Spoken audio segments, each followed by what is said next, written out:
નમસ્કાર દર્શક મિત્રો, @ગુજરાતમાં આપનું સ્વાગત છે। ચૂંટણીના સમયે મતદાતાઓ કેવો ખેલ કરી નાખે તે ખરેખર કોઈ જ જાણી શકતું નથી।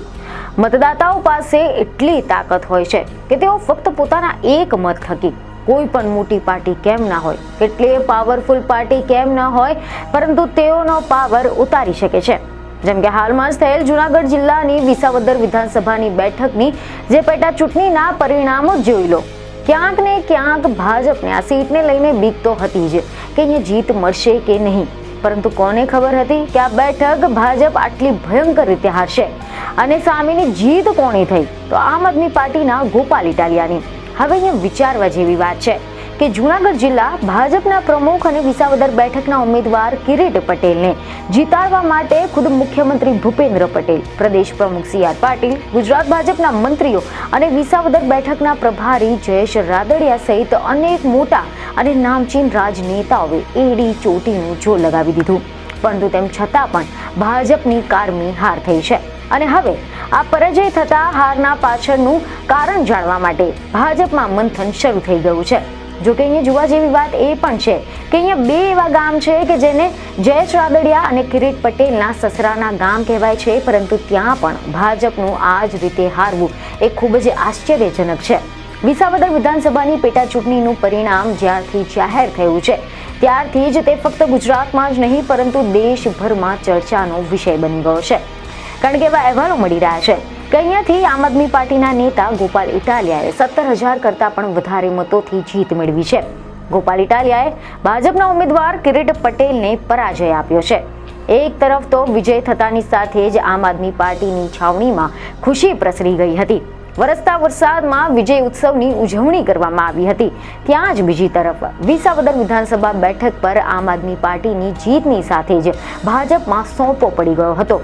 મહત્વનું છે કે વિસાવદરમાં યોજાયેલી વિધાનસભાની પેટા ચૂંટણીએ ભાજપ માટે વર્ચસ્વની લડાઈ બની ગઈ હતી, અને આ જ કારણ છે કે વિસાવદરમાં છેલ્લા 18 વર્ષથી સતત હારનો સામનો કરી રહેલી ભાજપે આ ચૂંટણી જીતવા ઘણા બધા દિગ્ગજ નેતાઓને જવાબદારી સોંપી હતી, જેમાં પણ ખાસ કરીને તો ભાજપે જેતપુરના ધારાસભ્ય જયેશ રાદડિયાને વિસાવદર વિધાનસભા પેટા ચૂંટણીની જવાબદારી સોંપી હતી, કારણ કે વિસાવદર વિધાનસભા મતક્ષેત્રમાં લેવા પટેલ સમાજના મતદારો વધુ હોવાનું કહેવાઈ રહ્યું છે, અને આ જ મત ભાજપમાં પડે તેની જવાબદારી રાદડિયાની હતી।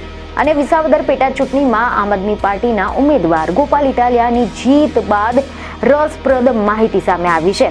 એવા અહેવાલ મળી રહ્યા છે કે એવી ચર્ચા ચાલી રહી છે રાજકીય ગલિયારાઓમાં કે ભાજપે જે વ્યક્તિને આ સીટની જવાબદારી સોંપી હતી, એટલે કે જયેશ રાદડિયાના સસરાના ગામમાં આમ આદમી પાર્ટીને વધુ મત મળ્યા છે। જયેશ રાદડિયાના સસરાનું ગામ કાથરોટા છે, જે વિસાવદર વિધાનસભા સીટમાં આવે છે, અને આ ગામમાં આમ આદમી પાર્ટીને ભાજપ કરતા 321 મત વધુ મળ્યા છે।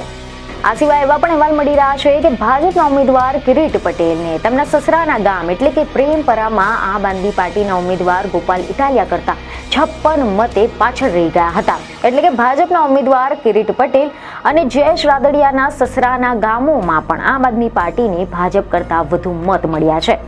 મહત્વનું છે કે પાટીલે તો આ બેઠક પર જયેશ રાદડિયાને પ્રભારી બનાવીને ઇટાલિયાની સામે મેદાને ઉતાર્યા હતા। ભાજપને ખબર હતી કે વિસાવદર જીતવું એ પડકાર સમાન છે। આ બેઠક પર મતદારો ભાજપને સ્વીકારવા રાજી નથી, તેમ છતાંય જયેશ રાદડિયાને આની જવાબદારી સોંપવામાં આવી હતી। ભાજપની વિસાવદરમાં હાર થઈ ત્યારે હવે જયેશ રાદડિયા આ વિસાવદરમાં ભાજપને જીતાડી નથી શક્યા તે વાત સાબિત થઈ ગઈ છે। જોકે કેટલાક રાજકીય નિષ્ણાંતો ભાજપના પરાજયના કારણો અંગે કેટલાક અનુમાન પણ વ્યક્ત કરી રહ્યા છે। સમાચાર એવા મળી રહ્યા છે જેમાંનું એક છે કે વિસાવદર બેઠકમાં કિરીટ પટેલના ઉમેદવારનો જે હઠાગ્રહ હતો તે ભારે પડ્યો હોવાનું કહેવાઈ રહ્યું છે। ઉપરથી આ બેઠકમાં મતદારોનો મિજાજ પણ અલગ જ છે, તેથી જ કરીને આખી સરકાર પ્રચારમાં ઉતરી પડી, તેમ છતાં પણ મતદારો પહેલાની જેમ ફરી એકવાર સત્તાના વિરુદ્ધ રહ્યા હતા। તો આ સિવાય જે ઇકો ઝોન સહિતના વન વિભાગ અને સિંચાઈ સહિત સૌની યોજના સહિતની ઉપેક્ષા ભાજપને ભારે પડી હોવાનું ચર્ચાઈ રહ્યું છે। આ ઉપરાંત જયેશ રાદડિયાને કિરીટ પટેલનું સુકાન સંભાળ્યું, તેથી કરીને પાટીદારોના એક ધાર્મિક સંસ્થા સહિત ભાજપના નેતાઓને ગમ્યું ન હોય તે પણ એક મહત્વનું કારણ હોઈ શકે છે તેવું પણ અનુમાન લગાવવામાં આવી રહ્યું છે। તો આ સિવાય જૂનાગઢ જિલ્લા સહકારી બેંકમાં કૌભાંડ ચૂંટણીમાં જે ગાજ્યા તે મુદ્દે પણ ડેમેજ કંટ્રોલ થયું નહીં ને એ કારણ પણ પરાજયનું ગણી શકાય છે. આ બેઠક ભાજપ, કોંગ્રેસ અને આમ આદમી પાર્ટીના ઉમેદવારો લેવા પાટીદાર હોવાથી ઇતર સમાજના મતદારો નિર્ણાયક બન્યા અને તેના કારણે પરાજયની શક્યતા પણ રાજકીય પંડિતો જણાવી રહ્યા છે. આ સાથે જેવું પણ કહેવાય છે કે ભાજપમાં આવેલા પૂર્વ ધારાસભ્ય હર્ષદ રીબડિયા અને ભૂપત ભાયાણી સહિત કેટલાય નેતાઓ સાથે રહ્યા હતા, પરંતુ તેમ છતાં પણ મતદારોને નથી આકર્ષી શક્યા. તો બીજી તરફ આના અગાઉ કિરીટ પટેલે જે પ્રચાર સભામાં કહ્યું હતું કે મારા ભાઈ જયેશ રાદડિયાને મંત્રી બનાવવાના છે અને આ મુદ્દો પણ ભાજપમાં ઉકળતા ચરુ જેવો બની ગયો હતો, જેથી આ બધા જ કેટલાક કારણોસર હવે ફરી એકવાર આ બેઠક ભાજપે ગુમાવી પડી હોવાનું ચર્ચાઈ રહ્યું છે. તમે જણાવી દઈએ કે 2022માં વિસાવદર બેઠક પર આમ આદમી પાર્ટીના ભૂપત ભાયાણીએ જીતી લીધી હતી, પરંતુ તેમને પક્ષ પલટો કરીને ભાજપમાં જોડાઈ ગયા હતા અને આના જ કારણે આ ખાલી પડેલી બેઠક પર આમ આદમી પાર્ટીએ તેમના વિશ્વાસુ કહેવાતા ગોપાલ ઇટાલિયાને ઊભા રાખ્યા હતા અને આખરે ભારે રસાકસી બાદ ગોપાલ ઇટાલિયાએ ભાજપના કિરીટ પટેલને હરાવીને જીત મેળવી હતી અને આમ વિસાવદર બેઠક એ આમ આદમી પાર્ટીએ જાળવી રાખી છે. એટલે કે ભાજપ અને આમ બંને પોતપોતાની બેઠકો જાળવતા ઘીના ઠામમાં ઘી પડ્યું રહ્યું, પરંતુ તેમ છતાં પણ ભાજપ આ પરિણામ નિરાશાજનક ચોક્કસ ગણી રહ્યું છે અને તેનું કારણ એ છે કે વિસાવદર બેઠક જીતવા માટે ભાજપે પૂરેપૂરી તાકાત લગાવી દીધી હતી. તો આશા રાખીએ છીએ કે તમને આ માહિતી સારી લાગી હશે અને આવી જ બીજી અનેક માહિતી માટે અમારી ચેનલને સબસ્ક્રાઇબ કરો અને પેજને ફોલો કરો. બીજને ખબરો સાથે ફરી મળીશું. ધન્યવાદ.